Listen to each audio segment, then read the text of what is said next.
DCT Audio. The art of good listening.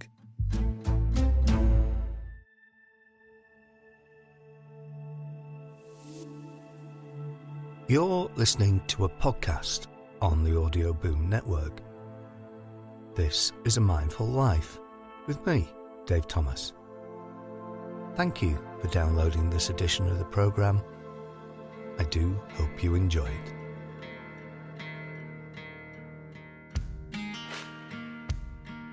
My name's Rhys Rutledge, former soldier, most recently served 13.5 years, Infantry Regiment, 1st Battalion Welsh Guards.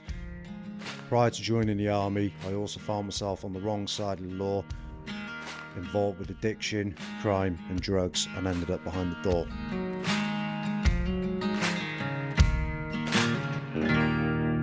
Rhys, if we'd been doing this interview several years ago, I would have started by saying this interview has been recorded and maybe used as evidence if this matter goes to court, and you would have given me a no-comment interview. Thankfully, we are in very different times today, and I'm hoping it will be a full and frank account. Now, the Buddhists say always go back to the root, so with that in mind, can you share a little bit about your childhood? Yeah, so growing up from quite a young age, life was slightly different for myself and especially for my siblings as well as my mother. We were exposed to quite sort of a violent upbringing. I'm very sort of abusive, especially from my father. And most of that was fueled through alcohol. So being at that young age, I witnessed a lot. There was a lot of grievance between my brother and my father. Now, that brought and opened up a whole new vision on life. You know, it almost became normal. But in my mother's defense, you know, she'd done absolutely everything possible and gave us the best childhood growing up. Again, referring back to my father, you know, fueled on alcohol, and that would lead to disruption in the family home life. It was very sort of difficult. He would work, and as the time approached, 1700 was his normal sort of finish time. But prior to coming home, he would always ensure that he would hit the pub and get absolutely upside down. And that was a daily sort of routine. He would come home, and as that time approached, we would have an amazing day, you know, really, really sort of a happy family day-to-day activity. But then, you know, in the back of your mind, you'd always be thinking, right, my dad's going to be home soon. You'd be treading on eggshells, knowing what was about to happen. So normal routine, mum would have tea on the table for 1700, ready for him to come home and ready for us all to sit down. So we'd always sit at the table and he'd walk past the back window, and that was the way that he would walk into the house. And you just knew the second he'd walk through that door that all hell let loose was going to, you know, explode. He would have it in for my brother, to the point that them two would become very sort of violent towards one another. He would be very physically abusive towards him. And, you know, in his defense, he would stand up for himself. I think a lot of it stemmed with jealousy. So my father was quite a shortish guy. He was only 5'7", 5'8". And my brother, being quite a big lad, quite stocky, he felt intimidated by my brother and he felt that he had a point to prove. Myself, my mum would be stuck in the middle of it. Them two would literally be brawling, fighting, knocking 7 kinds of shit out of each other. The table would be flipped up. And, you know, as a young lad, having to witness that. But that was just a normal, regular occurrence. You know, it became perfectly normal. We didn't really see anything wrong with it. That was routine. So this went on for many, many years. And I do honestly believe that this has definitely got a lot to play with how things panned out for myself, you know, in the near future. So how old would you have been when this domestic violence was going on within the home? I'd only be the sort of age between 14, 15, so quite a youngish age, old enough to understand that, you know, this isn't right, what I'm witnessing, but yet it would never go any further than the 4 walls in the house. It would always be kept quiet. And I suppose 14, 15 years old is a difficult time growing up for any lad, but to have that pressure in there, well, it's a pressure cooker, isn't it? Absolutely. And as I said to you, you know, my mum found herself doing a dual role. She was, you know, caring for us, providing for us and giving us absolutely everything, trying to give us the best start possible. But then when you've got someone that's fueled up on alcohol who becomes so aggressive, what are you meant to do? My mother would be protecting myself, my brothers, but then it's a tricky one for her because obviously it's her other half, but yet he was so abusive and violent towards my brother. It sounds an obvious question, but how did that affect you personally? It made me very cautious. I had to become very mature for my age. I had to become quite streetwise. If anything, I was a lot more older in mind than what I was at that current time. It's interesting because you would have thought that seeing the misery and the upset that this caused within the home, that it would make me go the opposite way. But, we'll expose more of that as we go on and how I chose the path I did. Okay, now I suppose the reason I asked you about your childhood, Rhys, is because you never set out to become an addict and a dealer. Nobody does. So looking back at what happened, what do you think was the catalyst to make you choose that road that you ultimately found yourself on? I think, again, referring to the age that I was at that current time, my mother would be out working predominantly most of the day, same as my father. So me and my siblings, we would be left to an extent to do what we wanted to do.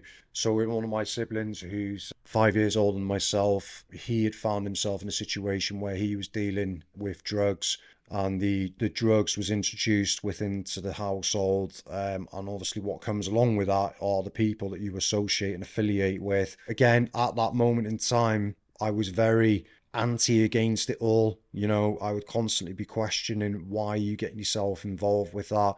But then as time evolved, one of the sort of dealers that my sibling was affiliated with, he had a younger brother who was a little bit older than myself. He found himself getting involved in it. So what in actual fact's happening here is a repeat cycle of the process, generation being passed down to generation.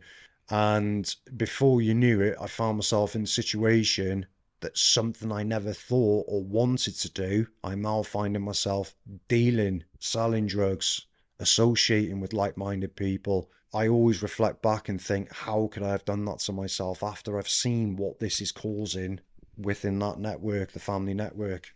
Well, that's interesting, isn't it? Because it's not a glamorous life, I would suspect. It's a life full of paranoia and fear, both for yourself and for the other people that you're dealing to, I suppose. There's nothing good to be said about it, but yet you still went ahead and embraced that lifestyle.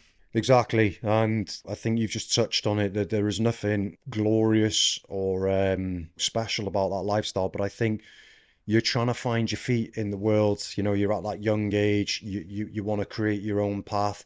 And I think a lot of it stems down to you want to be something in life like anybody else, whether you choose the right path or the wrong path. Unfortunately for myself, it was the wrong path I chose. But at that current moment in time, to be perfectly honest with you, I didn't care because I was setting out in life to become something and, dealing with drugs.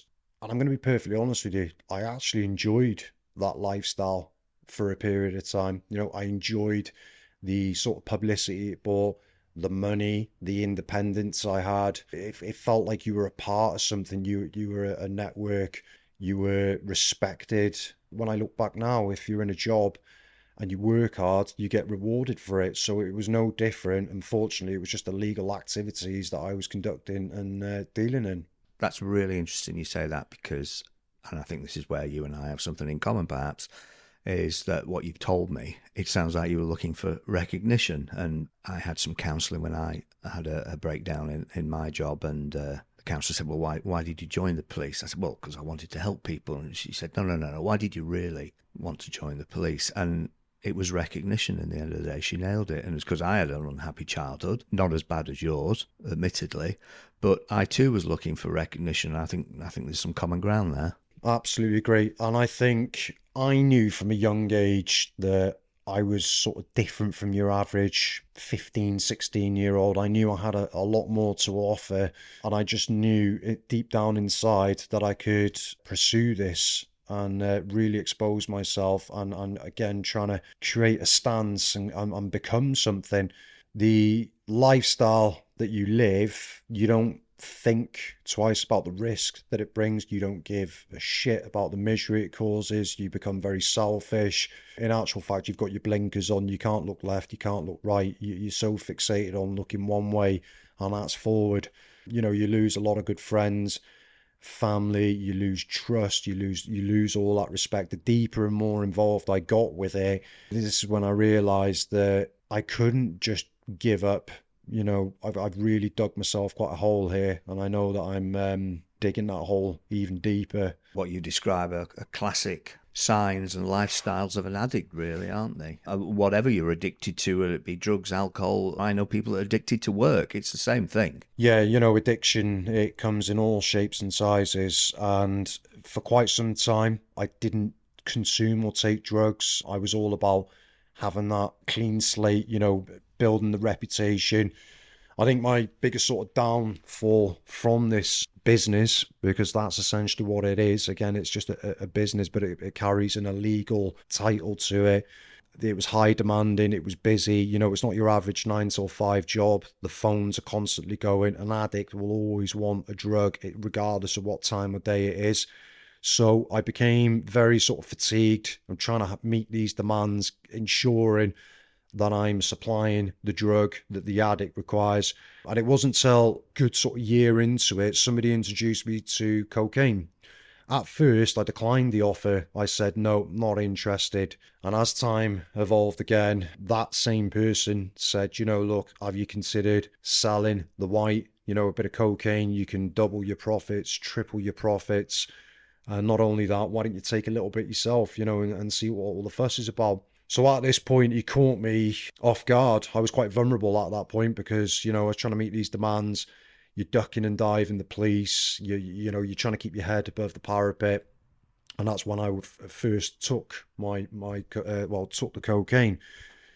It took a good 8 months for me to then fully understand that I am now an addict, to the point I'm consuming that much cocaine, whether it be snorting it, smoking it, any way means possible. That's I would consume that cocaine. I realized that I had an addiction, and this wasn't just a normal addiction. This was an addiction that had taken over my life completely, to the point I'm taking cocaine on my own. So I can't even say it was a recreational, sociable drug. You were doing it just to socialize. I was doing it. I couldn't even go and supply the next drug to the next person that was waiting, with at least stopping 2 to 3 times in a car, pulling over, taking a few lines of cocaine, and then continuing on, dropping the product off. And this was a pattern that would go on literally 24/7 around the clock. And to become more deviant with it, I would smoke it. So I could consume as much cocaine as possible now without having to stop the vehicle and continue to the next person that was waiting for that drug and smoke it whilst driving. I just think to myself, you know, what have I gotten myself into? But not only that, I'm now in debt. So I've gone from earning profit to using the profit now to purchasing. I'm feeding and fueling that addiction myself. Well, it's that classic cycle, isn't it, of any addiction. You know, you take a substance to get the hit, to get the dopamine hit, to feel good, but then afterwards, the stage after, you come down, you got the shame, and then ultimately you end up taking the drug just to counter effect its negative aspects, and you forget the reason why you took it in the first place, I suppose. Yeah, it's a very, you know, it is a vicious cycle, and I could be up for 2 to 3 days at a time, absolutely high off the cocaine, not eating, not washing. So my hygiene had gone downhill, my appearance, you know, I looked absolutely terrible. I always remember looking in the mirror at myself, and this stranger that I'd seen in the mirror was no longer me anymore. I'd lost all reality with Rhys. This was somebody else I was looking at in the mirror. My skin was clammy. I was constantly sweating. I was anxious. I was paranoid. Sometimes I couldn't even leave the house to go and sell the product because I was just that paranoid off the cocaine and you know, the damage it was causing me. Well, I certainly know from a police point of view, you know, operationally, we'd know who the dealers were and who the associates were, where they frequented, who they frequented with, and if we were to see a drug dealer in the street, you would be stopped and you would be spoken to. So obviously your former life did bring you into contact with law enforcement. it was only a matter of time because of my complacency. I'd gone from being a quite a savvy, streetwise sort of kid to now being a full-blown addict. I'm also fighting my own demons. I'm dealing with this drug addiction. And to be perfectly honest with you, I got quite sloppy, got complacent, and I wasn't covering my tracks as best as what I should be. So it was only a matter of time before I fell into the trap and I was introduced to the police. And let's be honest, the police aren't stupid. They're always one step ahead of you. They know your activities. They're just waiting for that right time to make it worth their while to catch you with a substantial amount of drugs, because it's not worth catching you with personal use, because all you're going to get is literally turf back out and continue doing what you're doing. So that, again, the police had invested that time to find, with you carrying a substantial amount of drugs. We'd already had a name with the police, so we were quite sort of well known to the police. Again, with it being quite a small area, everyone was inside each other's pockets, and news travels quickly. And I'll never forget this day for as long as I live. I'd had somebody in the vehicle with me at this time. I'd just picked up a kilo of drugs. Luckily for me, it was only a Class C resin at that time, so it's actually the lowest class of drug that you could, have in your possession. Carried obviously a lot less punishment than other drugs that I'd had go through my hands. The person that was in the vehicle with me was a crack addict. He was literally, tooting on a pipe as we were driving along. And as we continued in the vehicle, in front of me was a road police block. I had two options here. Bearing in mind, knowing what I was carrying in the vehicle, I didn't know what the occupant in the vehicle was carrying on his personal possession. Two options. I either continue towards the police block, or I turn the vehicle around, give chase, and hopefully, evade capture and live to fight another day. And to my amazement, what I did actually decide to do, I casually drove towards the police barricade, the police stop block, and I pulled over casually, and I was rifted out the car. Right, absolutely rifted out the car. They knew exactly who I was. The car had been flagged. I was placed onto the ground. I wasn't actually handcuffed. I was actually zip tied, and sniffer dogs were on the scene at that very moment, and the dogs went through my vehicle.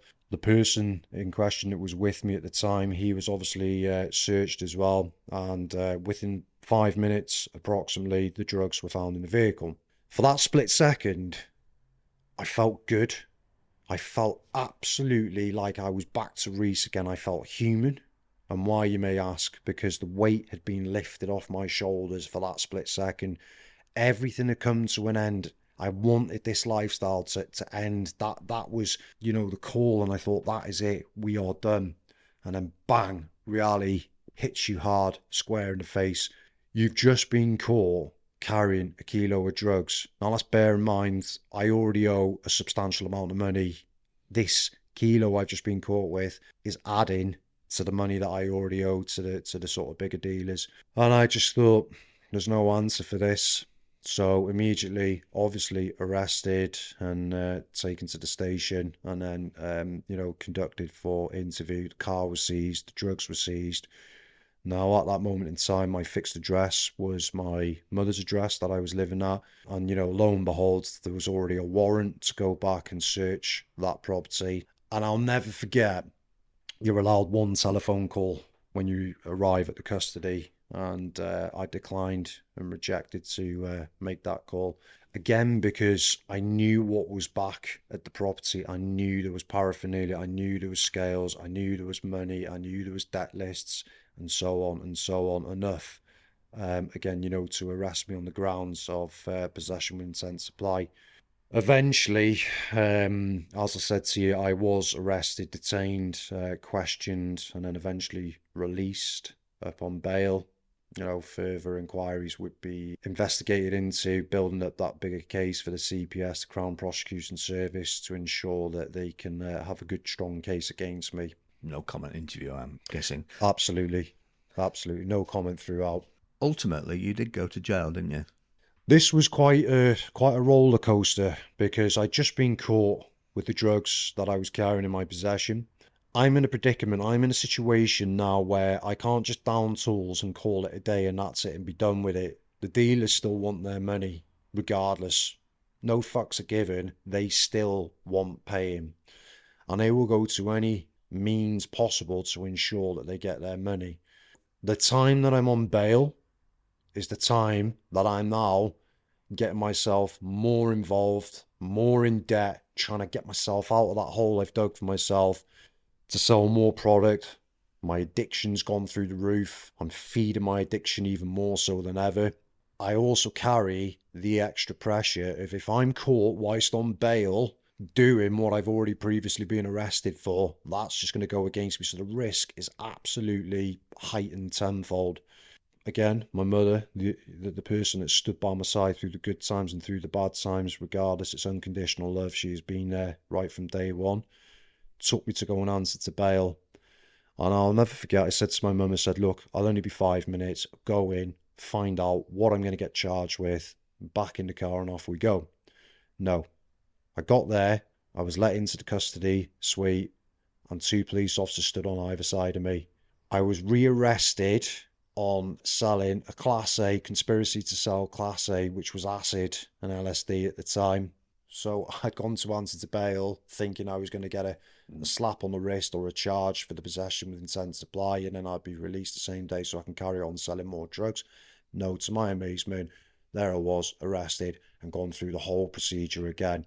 And I said to the police, I said, look, common courtesy, could you please just go and let my mother know she's actually sat outside in the car waiting for me to come back out. Can you please just let her know what's happened? As I know, conspiracy offences, they carry a really heavy jail sentence. I can't even think straight.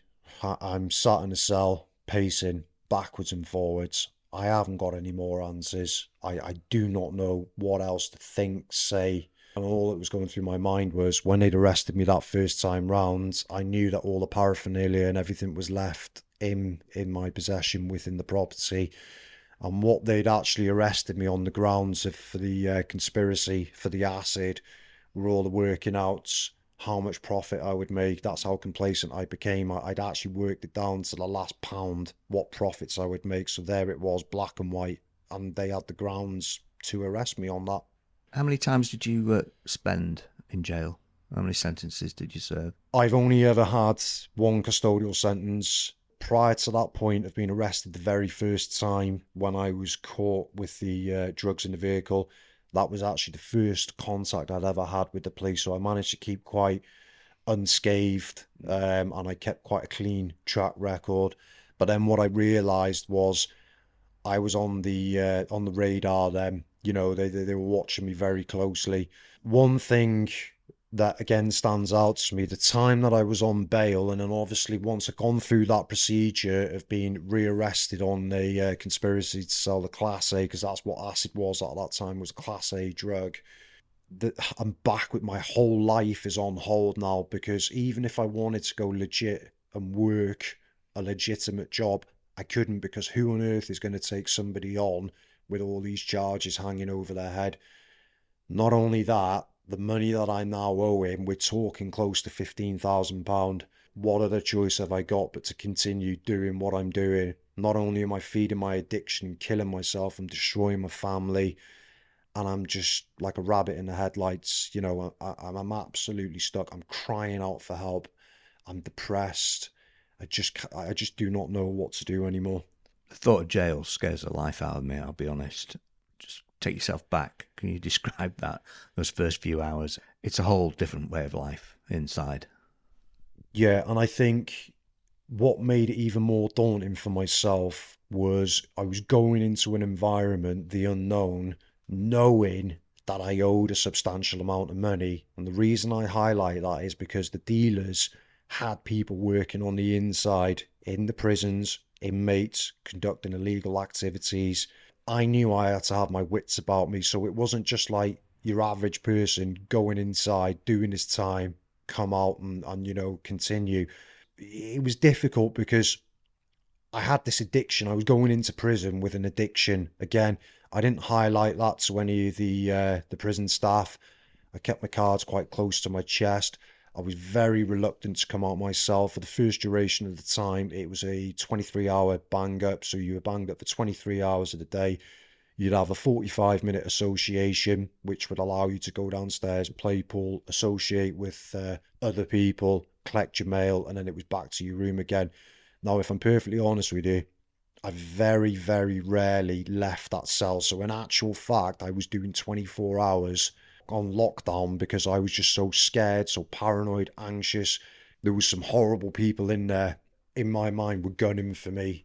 To make it clear that we know who you are, you owe the money, make sure that money gets paid. And so I was living in fear. Absolutely, it was horrific. Well, you describe virtually solitary confinement. Aside from the effects that will have on your mental health, you did say that you were an addict going into jail. You didn't mention that to the staff. How did you deal with the physical effects of not being able to take drugs, or did you take drugs in prison? Let's be under no illusion. Drugs are freely available within the prison system. It's all about who you know.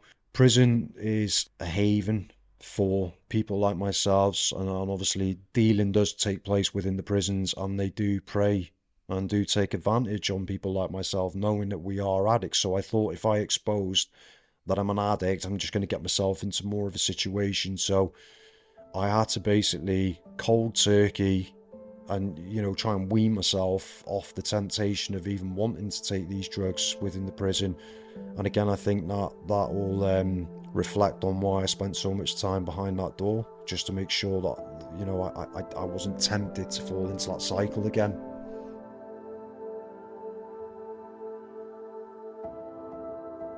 Now, we've talked about hitting rock bottom, haven't we? And sometimes I think people think they're at the bottom, and in reality they're nowhere near. What was your rock bottom moment? I didn't want to live anymore. I just didn't give a flying fuck about life. I no longer wanted to live.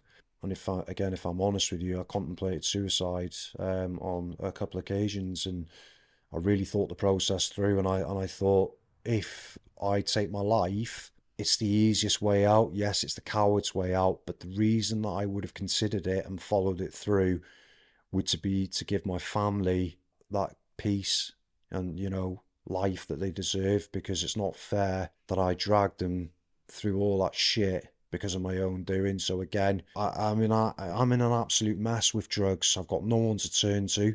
I've exhausted every possible avenue of even scoring any more drugs, because the dealers now were fully aware of what I'd got myself into. I was being supplied drugs from one person, using those drugs to try and sell to then pay off the other drug dealer, and it just became a vicious cycle. And there were five to six different people that I was doing this to. So the main rock bottom for myself was, I remember my mum walking into my room, and I was literally on all fours, on hands and knees, absolutely crying my eyes out, just having an absolute nervous breakdown. I can't even begin to explain to you what I was feeling at that moment in time.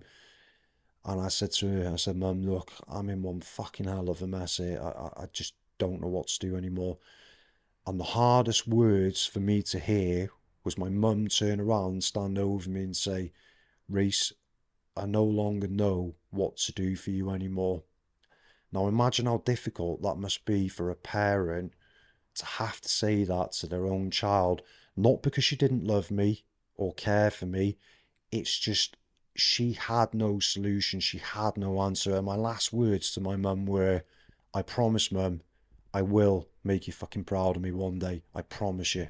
Those words from your mum, I guess, are a mother's wisdom, isn't it? It's the hard reality, is the fact no one's coming to rescue you. No. Only you can change yourself. So what stopped you from taking your own life? If I'm perfectly honest again, I think, had my mum not walked in at the time she did walk in to find me in that state, I think had I been given another 5-10 minutes, then I wouldn't be here having this interview. And yeah, I think things would have been a lot different. Well, we've a lot to thank your mother for, haven't we? Now, obviously, you went on to join the army. But tell me about that process. Why the army? Going back to our sort of previous conversation there, and my words that I said to my mother, I promise one day to make you proud of me. It's actually quite ironic, because in the same sentence, I looked up at her and I said, look, I need somebody to tell me what to do. I need structure. I need routine. I physically need somebody to pick me up and walk me to point A, point B, because I can't obviously do it And you didn't have independently. that, No, and as a child, did you? no, absolutely not. So I looked up at her and I said, look, Mum, take me to the recruiting office. Her eyes rolled in the back of her head because she'd heard that much shit come out my mouth throughout the time, and she just thought, here we go again. This is one of Rhys's wild fantasies. And I said, no, Mum, I'm being perfectly honest. Take me to the recruiting office. So she looked at me and she said, we've got nothing to lose. Come on, get in the car. Let's go. Now, this was a time that the recruiting process was slightly different and it wasn't done online. You physically had to go into a recruiting office and speak to a real live soldier. And You were going to promise to show you the world. exactly. Well, this brings me on to the next bit, and it's actually very funny. So anyway, we jumped in the car. I've got no knowledge of the military whatsoever. Nobody in my family has ever served in the military, so nobody could even sit me down and give me a good old pet talk and say, this is what this is, etc. So we jumped in the car and we went to Rill. We pulled up outside the recruiting office and my mum said, are you sure you want to go through with this? I said, yeah, let's just get on with it. We go in there. And the first thing I seen was this guy stood in uniform, slightly overweight. He looked at me. I'm probably weighing about 7 stone wet through at this moment in time. And he looks at me and he says, what can I do for you, butt? Thick Welsh accent. I said, I want to join the army. And I said, look, I need to get away from this place. I don't care where you send me. I just need to join the army. And he looked at me and he goes, do you know what? Have you ever contemplated flying a helicopter? Now, let's bear in mind, 40 minutes ago, I was at the lowest point in my life. And I'm stood there now in front of this soldier that's saying, have you ever thought about flying a helicopter? I'm hanging on to every word he is telling me, and I am like a nodding dog. I love what he's telling me. And he goes, even better, have you ever driven a tank? I'm like, Jesus, this is phenomenal. Everything's getting answered. And do you know what? 13 plus years I've served in the military. Not once have I ever driven a tank, flown a helicopter, and I thought, you lying bastard. But he saved my life, and I've got a lot to thank him for that. So his recruiting mindset come into play, and he sold me. Yeah, he done an amazing job. It almost like saying you're going to be sailing yachts off the beaches of Antigua. Well, he may as well have said that. He said everything else. It was like he had his little notebook there, all the bullet points he needed to hit, he hit, and he succeeded very well. And one thing that's quite ironic, you're given 3 choices as well in the recruiting office. And again, as I said, see, I knew nothing about the army. I was quite sort of naive to it, to be perfectly honest. And you're given 3 choices. And I said to him, what are these 3 choices? He said, well, choose 3 different regiments or different parts of the army that you'd be interested in. And the only regiment that I had an inkling about or knew anything of were the paras.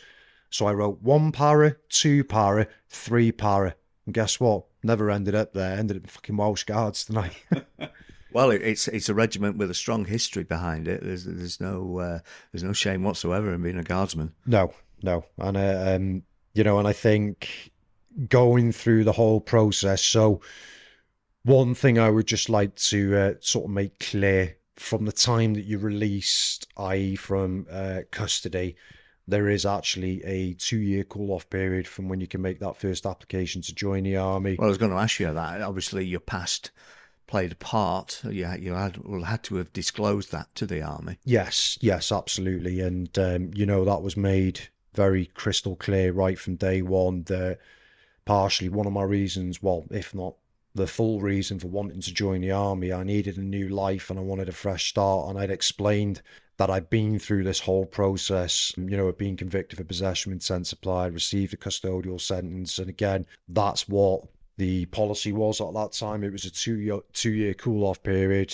before you can make that first application. So there was a bit of a gap where I had to ensure that my licenses were all done, the probation was all done, and everything was put to bed before I could get my foot in the door, so to speak. Well, that must have been a difficult time for you, those 2 years before you were able to sign the dotted line and start your training. How did you cope with that? Because I'm sure it must have been very easy just to slide back into the old life that you had. I'd found myself in a situation where it was The debt that I still owed was still there. I hadn't really reduced that debt. But what I had started doing was not selling drugs. Slowly started getting myself back on the straight and narrow. But then I was just so paranoid. The taunts, the threats, the dealers would come round to my parents' house, scare the living hell out of my mum, taunting, trying to get the money out of her. Because at the end of the day, if they can't get the money out of you, they're going to go to the next best thing, and that'll be your family. Of course they will. These people aren't stupid. So it was a bit of a sticky wicket and no man's land, essentially, to find yourself in. My family were trying to keep me as sort of occupied as possible to fulfill and fill that gap to ensure that I didn't go back into that cycle again. I asked you a few moments ago about your rock bottom moment. I know you've been overseas, you've served in Afghanistan, which again is, affects a lot of people, that of itself. One thing that I took full advantage of when joining the army was I'd already had a previous life prior to joining the army. And what I mean by that, I was quite savvy, quite streetwise, hell of a lot more maturer than I was at my age. And I'd been quite exposed to the world before joining the army. I knew I was different from such a young age. I knew I had so much to offer and so much to give. So I'd found the army, it was like, it was natural to me. What I did discover was how quickly I got myself promoted and became very successful within the army. I'd gone through training in 2009, arrived in battalion at 2010. 2012, I deployed to Afghanistan, Herrick 16. Immediately after that, upon return, I found myself on my first promotional course. Now, you don't get given promotion, you have to earn promotion. Your peers and your senior NCOs have to see the potential in you to put your name forward. So I already knew that I was advancing forward within my career. I successfully passed my first promotional course in 2013. I was then on my second promotional course, which was in Brecon. That was in 2014. So at this point now, I've passed 2 promotional courses and I'm now a Land Sergeant. So essentially, I'm a section commander. I'm in charge of a body of men. So I always reflect back. You've gone from being the lowest point in your life to wanting to take your own life to now being given a responsibility to ensure that you look after guys that work under your command. My next promotional course was a massive step up the ladder, and that was to become a platoon sergeant. That is to look after 28 soldiers, again, all under your command. And there were NCOs as well, so non-commissioned officers that I had the responsibility, the duty of care for those soldiers. And I was looking after, as I said, 28 soldiers. So you've gone fighting to survive yourself, looking after and trying to survive day by day, to now being given a responsibility to looking after 28 soldiers, which is quite remarkable. We've done multiple overseas exercises, done 3 operational tours, been around a bit. I'm curious as to whether your previous life experience, you were able to bring that into your role as a sergeant. Yeah, I think within the regiment, I had the upper hand and the advantage. So when young soldiers joined, okay, I was very conscious and knowing that they come from deprived areas, possibly very similar backgrounds to myself. So I would know how to treat these individuals. And I would like to think that my junior soldiers had a lot of respect, and I had mutual respect for them as well. So I knew how to deal with these sort of cases again because I had that previous lifestyle. So nothing ever fazed me. I was quite a calm, collective, approachable, open door policy soldier. Calm under fire, as they say. Absolutely. Yeah. The pinnacle, I think, of your army career, and I suppose the dream of every guardsman, was trooping the colour for the Queen's birthday. But not only were you there, you played a very special part in that, didn't you?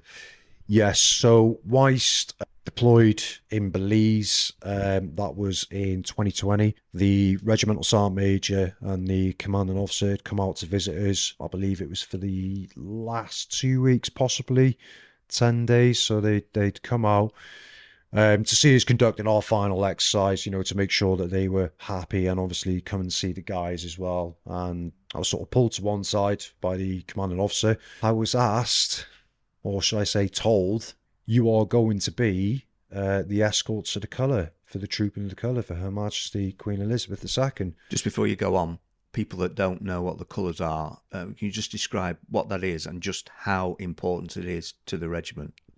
So the Trooping of the Colour it's a flag that holds all our battle honours. So ever since the regiment was formed, Welsh Guards being back in 1915, every conflict across the world that the regiment have ever participated or had involvement with, the battle would go onto the colour. That's what it's called, and that was known as a battle honour. The colour at all times must be escorted. An armed escort must constantly keep observation on the colour. The colour can never be left unattended. And again, that's what it means. The colour has to be escorted, and it was shown out of honour, respect for the Trooping of the Colour. This Trooping of the Colour was history in the making, slightly different from any other Trooping of the Colour, because we had COVID to battle with. Now, it was all up in arms whether the Trooping of the Colour was actually going to go ahead. We were told, I believe it was either 4 or 5 weeks prior to the Trooping of the Colour taking place, we've been given a thumbs up, and yes, it will be held. However, this was not to be held on Horse Guards Parade Square, as tradition has had it. It was going to be held at Windsor Castle. So this was very unique in its own way, and obviously very conscious that we still had to keep our social distance spacing. So we had a lot to compete with, and obviously the time that we were told that this was going to take place, we didn't have an awful lot of time. So as you can imagine, immediately to it, and it was rehearsal after rehearsal until it was absolutely perfect. It couldn't have gone any better than the day itself. It was a beautiful day, wasn't it? It was the weather was stunning. Yeah, absolutely gorgeous, and the conditions were perfect. The Trooping of the Colour itself was absolute perfection. I think that the highlight for myself was standing approximately 15 meters away from Her Majesty. As soldiers, we always present arms to Her Majesty or any royal dignitaries. It's the highest compliment that you can pay whilst holding a weapon system. And for a split second, me and Her Majesty, we made eye contact, and I've never ever felt anything quite like it ever before. The sweat was dripping down my back to the point I could feel it dripping down the backs of my legs. My chin was raised, my shoulders were pinned back. We looked at each other, we made that eye contact, and my whole life flashed before my very eyes, because I thought, you've done all right for yourself, Rhys. You've gone from being the lowest you could possibly imagine to now stood 15 meters away from Her Majesty. And what I did actually think about is, if only she knew how hard I had fought to be stood in front of her. And not only that, not many people can say that they've served for Her Majesty inside and outside. Who knows, maybe one day I'll get that medal for serving inside and outside. Now, you recently left the army to concentrate on your organisation, Defeat, Don't Repeat. So it must be hard to leave the army. Certainly, when I left the police, your identity is kind of tied up with that institution. And I'm guessing perhaps you had some similar feelings of wondering, well, who am I now? It was a very difficult sort of position to find myself in. Now, partially one of the reasons to making that decision was, like any job, career, you get to a point where you feel like you're just going through the motions. It's a shelf life, isn't it? So I'd reached a point in my career where I'd felt like I'd become sort of quite complacent. I wasn't getting the job satisfaction that I used to have. It's a funny environment because everybody is pretty much in the same boat. You're around people that whinge and moan and say, I've had enough of this job. And what I was finding was I was becoming one of those people. Well, in the police, they usually drive the van on the shift. They suck the oxygen out the room. Yeah. And I thought, life's too short and there's only me that can make that change or make that difference. And after, having a long, hard think about it, I decided, right, now's the time. I didn't really have a plan in place. I just knew that I'd, reached my my sort of my peak, and I thought, right, let's move on. Defeat, Don't Repeat. It's a great tagline. How did that come about? Back in 2018, going on to 2019, I was deployed for my second tour in Afghanistan. We had some downtime. What's very interesting is the room or the accommodation I was actually in was identical to a cell that I'd previously spent time in. I should imagine that could have been quite triggering for you. It didn't really dawn on me until I had that downtime, that respite, and I was laying there, and they were bunk beds. Funny enough, ironically, exactly the same. The room was probably about the same size. So I had my music on, and the first thing I did was reach for my notepad. I grabbed that notepad and I wrote the words "help." What stemmed from that was I was thinking then, I wonder if so and so has sorted his life out. I wonder if so and so is still in prison, or if he's got himself sorted. You know, people that I used to affiliate and associate with. And I was just wondering, had they broke the cycle like I had? And I sat there and I thought, again, you've actually come a long way. You've done this all on your own. Now, I'm in a position where I can make a difference to people's lives. I want people to experience what I've experienced, and what greater person to be able to do that than myself. So, pen to paper, put a plan in place, and I decided, right, this is where defeat, don't repeat comes into it. Once I'd returned back to the UK, I put the proposition forward to my sort of hierarchy, and it explained this is what I would like to do to help people have a slice of the action, break that cycle, live an honest life and a proper life. Well, they say, don't they? It's one of the 5 pathways to well-being. NHS is to help others. That altruistic view of not looking inwards, but giving outwards. So just tell me what some of the things that you've been doing with the organisation. Again, it was something that I never envisaged growing arms and legs very quickly. Once it became sort of made out into the public domain, people absolutely loved it. They were so supportive and are still very supportive of it. And what I decided to do was put my story together via a presentation. And the main key to take away from that presentation is, again, it doesn't matter how rock bottom you reach in life, or you think that's it, you've given up on life, you are always given a second opportunity to make that change. But you've got to want to change yourself. Nobody can do it for you. You've got to understand it's down to you as an individual. People can offer you all the tools and all the assistance in the world, but if you're not prepared to make that change, then you're not going to change. So the presentation is very powerful. I've been to lots of prisons throughout the UK delivering this presentation. Schools, universities, colleges. We've done a broadcast on the BBC as well. Been in the Telegraph, the Times, the Soldier magazine. It really has been pushed out there in the public eye, and it has nothing but positivity. Military establishments, cadets, pretty much any organisation, top organisation you can think of, it has been exposed and it has been delivered as well, especially to the probation services. Surrey and Hampshire Police as well are very supportive of what I'm setting out to achieve. And I know you're very keen to get into schools, aren't you? Yes, this is absolutely vital that this presentation is heard within schools all across the UK. It needs to be compulsory. It needs to be a mandatory presentation. And why, you may ask, and I'll explain why. Because youngsters are at secondary schools, are at their most vulnerable at that moment in time. Social media has a massive part to play in it. You are trying to discover yourself as an individual, as I've already referred to. Unfortunately, you can find yourself going down the wrong path. Grooming and exploitation from dealers and organisations will purposely target secondary schools, knowing they're an easy target and easy to win. So if my presentation can also show truly what a lifestyle of crime actually involves, and the misery and the upset it causes, and what to look out for and what to avoid. I sense you're quite philosophical about your experiences, Rhys. So looking to the future, what does that hold for you?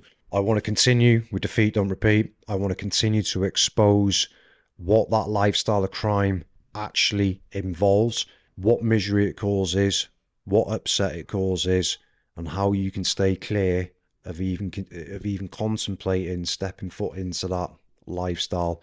It comes with a hell of a lot of negativity, you know, and the more that we can express what that lifestyle leads to will act as a deterrent for anyone even contemplating. But not only that, I think it's really important that the parents are educated on what to look out for within their own children and who to seek help from, and what you can do as parents to help prevent your children falling into that cycle. So finally, Rhys, the old you. People will be listening to this saying a leopard never changes his spots. It's quite a stereotypical view, isn't it? I would suggest that you were never actually a leopard in the first place. There it is. You have the old you. Are you ever visited by that person? That person, my previous lifestyle, will always be there. I would be lying if I was to say to you, do I ever think about it? Of course I do. I think about it daily. And that's what helps keep me on the straight and narrow, because I look back and think what situation and what person I used to be. That is enough of a motivation to ensure that I never slip or fall back into that lifestyle again. I'm often asked, would you change your past given an opportunity? My answer to that is no, because if I had not done everything that I had done in my previous lifestyle, I wouldn't be or become the person that I am today. I'm a firm believer that life is completely mapped out for you. I was supposed to go down that path, and the fallout from that is I'm now in a position to help so many others as well who are unfortunately on that path. I want to be the voice. I need to be seen. I need to be heard, to tell and reach out to these people to say it's not the end. And, you know, I'm forever grateful that I've come this far. And again, I most certainly would never change my past. No, absolutely not. Rhys Rutledge, thank you very much. Thank you.